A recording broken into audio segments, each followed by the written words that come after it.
Welcome to the Secure CIO, the podcast for technology executives who are tasked with hiring and retaining great cybersecurity leaders. Join best-selling author Claire Pales together with industry thought leaders as they answer your questions about sourcing the right leaders, building cybersecurity teams, candidate selection, salaries, skills, and more. Hello, I'm Claire Pales and welcome to the Secure CIO podcast. Today's guest is Craig Templeton. Craig brings over 23 years of experience in the security field, having worked for a variety of blue-chip organisations globally, including IBM, Deloitte and ANZ Bank. With his no-nonsense approach, Craig is known for not conforming to traditional approaches to solving security problems. A former winner of ASA's Security Professional of the Year, Craig is a co-founder of the Security Influence and Trust Group, an Australian industry community committed to providing strategies for everyday people to protect themselves online. Craig sits on a number of executive board advisory committees, has associations with research institutes in London, Canberra, Sydney and Melbourne, and also participates in several cybersecurity startup mentoring programs, including CyRise. Craig assumed the role of CISO at digital property marketing company REA Group in February 2017. Thank you so much, Craig, for being with us today. No problems, Claire. Glad to be here. So tell me a bit about how you went from working for a software vendor to a Big Four and now in-house as a CISO. Can I say it was sort of a deliberate accident? So I kind of got into security around 2000 after we'd fixed the Millennium bug. I thought, well, I better get into something we can't fix. So that was the first thing. And I was actually working for IBM at the time. And security wasn't actually a thing. It was called compliance. The issue with at that stage was that, well, nobody wanted to do it. And it was about the only thing that wasn't getting offshore to India. So I thought, nobody wants to do it. Not getting offshore to India might be a thing. Seems to be important enough to keep onshore. I'll give that a go. One thing led to another. And before I knew it, so 5 years later, I ended up running all of the onshore operations for security for any IBM customers that did not want to send their services to India. And then I did a few different roles. The second pivotal moment for me in my career journey towards CISO would have been when I was at ANZ Bank, and there was an opportunity that presented itself where I could do a backfill secondment for 9 months covering maternity leave, and the role was Chief of Staff. And I think what that did for me was, so whilst IBM allowed me to put my foot in the door to get into security in the first place, it was something that nobody wanted to do, but it took off. The reason that the secondment was a pivotal moment for me was it allowed me to expand beyond the role of the security person and be seen as more of a leader. So that gave me exposure to budgets, staffing levels, effectively running a business office, managing a lot of executive communications. From that, effectively, that's where I ended up today. So I was able to say, well, it's not just about the tech and the process. There's actually a whole business side to what I do as well. So I'd say that my recommendation for anybody would be sometimes some of these opportunities don't come up in the way that you think they might.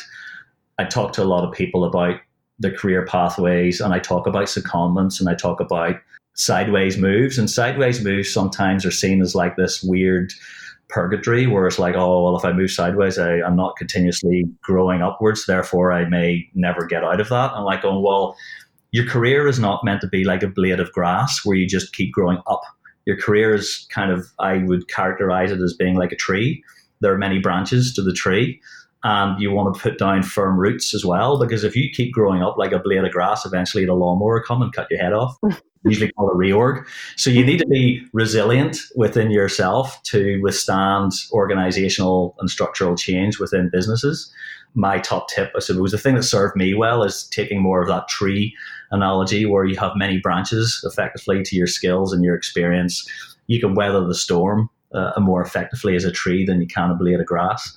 So I would say that, definitely don't rule out the possibility of making a sideways move, because, and actually in my current role, my boss has talked to me over the last 12 months about sort of what next for me. And if I kept on going on the blade of grass approach, there's not many places I can go. But horizontally, my career is unlimited, because horizontally I can kind of go anywhere, where there's only so many roles on the way up. that you can kind of hit. I'm not really feeling like I want to be CEO or anything anytime soon. So the question would be like, where next? And the obvious question is go sideways. So is that one of the principles you use in terms of building out your team? What's your current team like, and what are some of the principles, including that one, I suppose, around lateral moves as well as upwards moves that you use when you're putting a team together? Well, it goes to this whole diversity thing, but when I think of diversity, I'm not thinking of gender diversity as such. I'm thinking about diversity of thinking.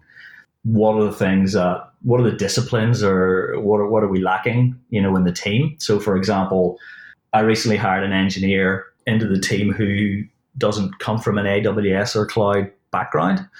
But what he does come from is he comes from a background of threat hunting, sort of advanced malware detection, operational security management. Now, I know that in my team, I could do with bolstering some of those skills. There's already 400 people in here who know how AWS works. I don't need a 401st person. But what I do need is I need somebody who brings those skills into my team that I don't have, and we can teach him AWS. In fact, this week he's going on AWS training to learn all about that. But he's already providing value to the team simply because he doesn't think the same way that the team is used to thinking. And that's all I'm looking for, is diversity of thought, somebody who's curious, but also somebody who's adaptive in their approach. So he was very scared when he came into the team because he said, look, I don't really know anything about AWS, and I know you're a big shop in that space. I don't have a lot of exposure to some of the tools that you're using. I was like going, that's okay. I'm not hiring you for that. So I suppose there was a bit of reassurance on both sides that had to happen on that. The danger for a lot of teams is, and some of the people who I had in the interview panels, they're always the trap that people fall into is they're looking to hire people that are like themselves. But my view is you need to hire somebody who's not like you, because if you're hiring people like yourself, you're never going to destroy your thought processes or rebuild how you tackle problems. So whilst people index a lot on, they have to have this cultural fit. Yeah, sure, that's one element. They need to fit within the parameters of how you roll as a team, but you can usually get a sense of that. It's more around, are they adaptable? Because here's the thing. Their role will probably change. The organization will probably change. There will probably be a restructure. You may buy a business. You may divest a business. Like, anything could happen. What you don't want to have is a bunch of snowflakes who are going to crumble at the first hint of trouble. So you need people who are adaptive and are able to roll with those changes. So that's been my approach effectively in hiring with the team to date. And have you had to change your hiring practices over time to accommodate skills that you might need at REA or in some of your other roles, but that everybody else seems to be looking for as well? So have you done anything innovative or changed your approach to hiring because of a competitive market? Yeah, we've looked internally a lot for lateral moves and people who are interested in security. In fact, most of the engineers that have come into my team have come from other parts of the business where they have no security background, but they're very good engineers. And one of the things that I think that security does itself a disservice is they try and pick out these unicorns, these people who are, the Yodas and stuff. But the truth of the matter is that if you hire curious, adaptive people with good, solid foundational skills, you can teach them things that they need to know to do their job, or you can outsource some of those functions. So, do I need a specialist pen testing capability in my team? No, because I can hire that in on a case-by-case basis. But because we do a lot of cloud engineering, what I need is people who understand cloud infrastructure, who are interested in security as a career. So I would rather get those people into the team and then teach them and let them figure it out. So that's certainly something that's stood us in good stead. And we've had some tremendously effective people come into the team on that basis. So I would say that by limiting yourself to somebody who has only ever worked in security, you're actually potentially sabotaging your own recruitment efforts. You mentioned pen testing as something that you could have outside the organisation and that maybe some cloud-specific people you would have inside.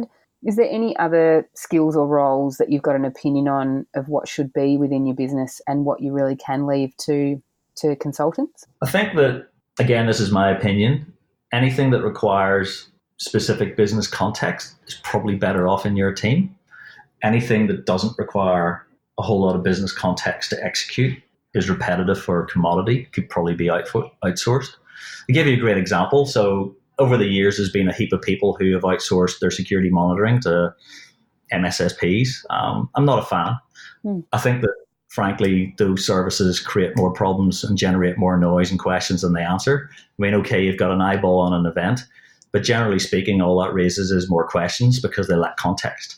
So if you've got a team that have got eyeballs on glass and all they do is respond to alerts and they're constantly coming back to you to go, I found this thing, is it okay? And it always turns out to be a false positive because they've got no business context. It's not really providing a value.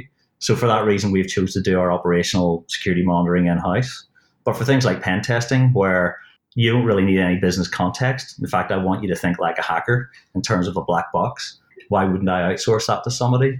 And actually, it's not something that I really want to invest in keeping skills up to date in the team, because I'll let that be the burden of the outsourced provider. It also means that I can change providers and get diversity in the testing and the approach whenever I need to. So it makes sense for me to offload that to somebody else. Can I challenge you on the MSS comment around, I understand what you mean. Context is king, especially in security, and having the people in the organisation to be able to analyse an alert or a threat based on the landscape that is known to within your business. On the flip side of that, could you argue that MSS providers, because that's their bread and butter, their intelligence or their ability to analyse an incident is different or faster or more effective? Or what are your thoughts around the value that they could bring? I get the sales pitch, but the truth is it never really pans out like that. If there's an incident, they're going to have to come back to your team anyway. Yeah, I think it's a difficult one because you could argue both ways, but I do agree with you that the buck stops with the organisation at the end of the day, not with the third-party provider. Yeah. In terms of sourcing for your teams, have you found at REA Group or at ANZ or at IBM, hiring for those, they're pretty significant brands. Do you think that's caused you a challenge, or do you think that's worked in your favour that they are such sort of iconic brands within not only Australia but globally? In terms of being able to attract talent? Yeah, and retain it as well. There is an attraction, I suppose, to people working for those brands. Certainly some of the people have talked to me about potentially working at REA Group. The conversation is slightly different. It's kind of like, oh, well, I could go and work for this bank, or, sort of I could come and work for you. What's the value proposition? Difference. If you want to be put into a silo, go and work for a big company. If you want breadth and diversity in your role, come and work for me, because every day is going to be different. You're not going to be put in a box. You will get infinite opportunities to stretch yourself into new areas rather than literally processing security events all day, every day. Like, that's what robots are for. So people talk about AI and robots will take over the world. My view is the purpose of automation is to do repetitive tasks really efficiently. People solve problems. So if you want to solve problems, I've got a value prop, I believe, that is competitive with anybody on the marketplace or any of those brands. Not that I'm trying to sell, or I have no open roles, by the way, so I'm not pitching here, okay? But it's a totally different value proposition. What I would say, though, is that there isn't anywhere to hide in here. So everybody is counted and has to, stand up for their objectives and the KPIs and, what their deliverables are. In the big companies, frankly, there's a lot of places to hide. The fact that companies can shed 3,000-4,000 jobs without flinching would show you that they're pretty podgy in the middle. So I'm not going to cast aspersions on individuals in particular, but, I would say that you would definitely be punching above your weight in an organization of our size as opposed to some of those larger organizations. It's an interesting comment because, a lot of people I speak to have got open roles and have had them for a while. And, in terms of you mentioning that you don't have any open roles and I'm guessing because of that you're comfortable with the team that you've got. I mean, would you say that the attraction of your organisation and as you as a leader, do you think that you've been affected by this supposed skills crisis, or you've dodged a bullet with that if you've got a full team and you're happy with it? Well, I call bullshit on the skills crisis. I think the skills crisis is a function of how security has been organised within companies. not because there's a genuine skills shortage. I'll clarify that. And we had a chat, just before we started the podcast about this. Many security outcomes are achieved external to the security team.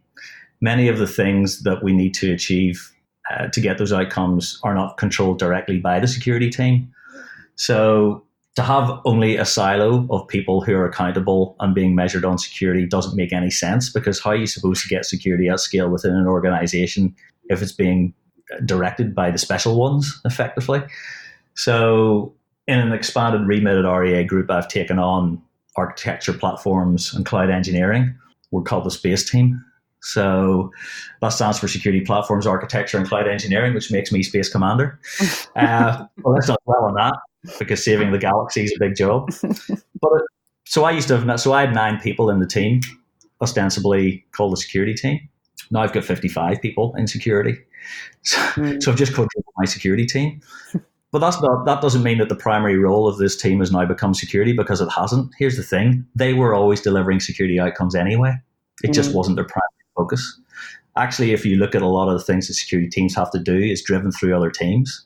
So whenever people say there's a skills crisis, I would say, actually, I think we're looking at the problem differently. To solve the skills crisis, you don't make the silo bigger, you break the silo. And that is, I think, the next shift in security, because if we don't build security into the fabric of everything that we do, we're not going to be able to scale fast enough or broadly enough to have those outcomes that we want. Is it any wonder that the average lifespan of a CISO is 2.5 years? It's a difficult job. The average lifespan of a CIO globally, about 6 years. So that's a big difference. And, some of my friends have joked with me about, CISO stands for career seriously over. Or as another CISO said to me one day, the crisis-induced scapegoat officer. So, throwing a security person under the bus when it all goes wrong, I think really the company's looking at security through a very strange lens, because it needs to be a pervasive capability within the business. So to have it structured in a silo with only those people having targets for security outcomes is bizarre. Is that something that you have come to realise now, or is that a lesson that you've learnt throughout your career in building teams? I think it's started to dawn on me in the last sort of 5 years, because I'm thinking, well, what's going on at the minute is we're living the definition of insanity in security. We're saying, there's not enough skills in security, there's not enough diversity, there's not enough this, there's not enough that. And we're going, well, what are we doing that's different? And the answer is nothing. We're going once around the hamster wheel. We're living in the definition of insanity, doing the same thing over and over again and expecting a different result. So is it that we need more people in, we keep on feeding the beast and we keep on trying to get more people into security, or do we actually prosecute security differently? Because at the end of the day, right, what are we trying to do here? Are we trying to build security teams, or are we trying to get security outcomes? And I would suggest we're trying to get security outcomes. Yeah, I really like that perspective, because I think if you change the language around, are you building a team or are you building an outcome, it allows for more breadth of skills and more accountability outside of the security team. And the accountability is actually where we need to go. I mean, look what happened in mining and resources with health and safety. It was everybody's accountability. It pervades the entire organization. So if we're really serious about this, if we truly believe that, cyber is one of the top 3 risks, arguably, on anybody's radar in business today, why are we building these silos called security teams, and only they have the accountability for security the entire organization? It just doesn't make any sense. Like, if you literally stood back and objectively looked at this, you go, why are you doing this? And it's no wonder you've got a skills shortage. Yeah, I think some people are starting to take a step back and look at it objectively, because if we don't, as you say, we're going to be looking back in another 5 years and still be in the same position and have not really resolved anything and still be reactive and reflective, I suppose. Yeah. So I, for one, I'm not afraid to try something different. We're going to try it differently at REA. Maybe I'm wrong, but maybe I'm right. Craig, I like to ask all my guests if you could reflect on your career and go back and tell your 20-year-old self something that would change the journey, improve the journey, some wise words, what would you go back and tell your 20-year-old self who's just starting out as a leader? I don't think you can repeat it in the podcast. Okay, should we move swiftly along? Here's the thing, right? If I told myself the things that I would, if I gave myself that advice, I wouldn't have learned the things that I'd learned, because I needed to make the mistakes that I made to have that sort of self-reflection and realization now. Besides, 20-year-old me would not listen to nearly 50-year-old me anyway. so we'd fall on deaf ears. But I actually think that experience is invaluable. You need to make the mistakes to grow as a person. I'd say just keep doing what you're doing. It'll work out. I think that is the advice, that you need to make the mistakes, and a 20-year-old person would probably be pretty happy with that. Yeah. Subtext, don't be such an asshole. Changing direction, just before we finish up, I know that you're doing some mentoring around startups in our industry, and what would be some of the advice, or what is some of the advice that you're giving to these startups around leadership?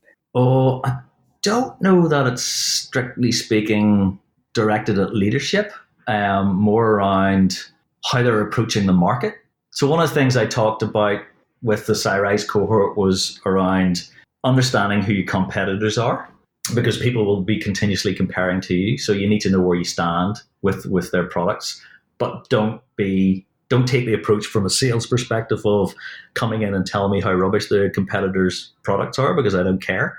I've already done my market research, but I expect you to know. The other thing was to have a low barrier to entry. So can you make it a no-brainer for me, or how easy is it for me to get onto your system, platform, product, service, or whatever? The other thing was about caring about the basics. So I did talk with a startup recently around, and they've been going great guns, but one of the things that I talked to them about was they don't have any kind of certifications because they've been too busy trying to build out the products, which I understand, because they've got to get the products to market to get the revenue in to continue to develop the product and so on and so forth. However, there comes a point where to go through competitive tendering, to go through a procurement process, there's certain, frankly, pieces of paper you just need to have. And my advice to them was it would be a real shame if you were ruled out in a paper-based exercise because some middle manager said you didn't tick a box. I said, that would be terrible, because your product's amazing. I really love what you guys do, but that is a hygiene issue that a lot of companies care about, so that they should consider having the right documentation, the right certificates in place, just so they didn't rule themselves out. The other thing I talked about was around protecting their brand and making sure that some of the hires that they do early on are good hires, especially in sales, because effectively they are your company in the marketplace. A bad hire in sales early on could do some damage. So really, pay particular attention to that. And finally, my recommendation, especially in the cyber sector, was find a secondary market. Does your solution work outside cyber? What are the adjacent markets that you could appeal to? Could your machine learning, for example, help the marketing department? Could it help website performance optimization? The CISO may not have the budget for you, but the marketing department might have, the CMO might, the chief digital officer might. So, cyber may get your foot in the door, but don't necessarily limit yourself to what that is, because I actually see quite a lot of really cool cyber startups which could have alternate business uses.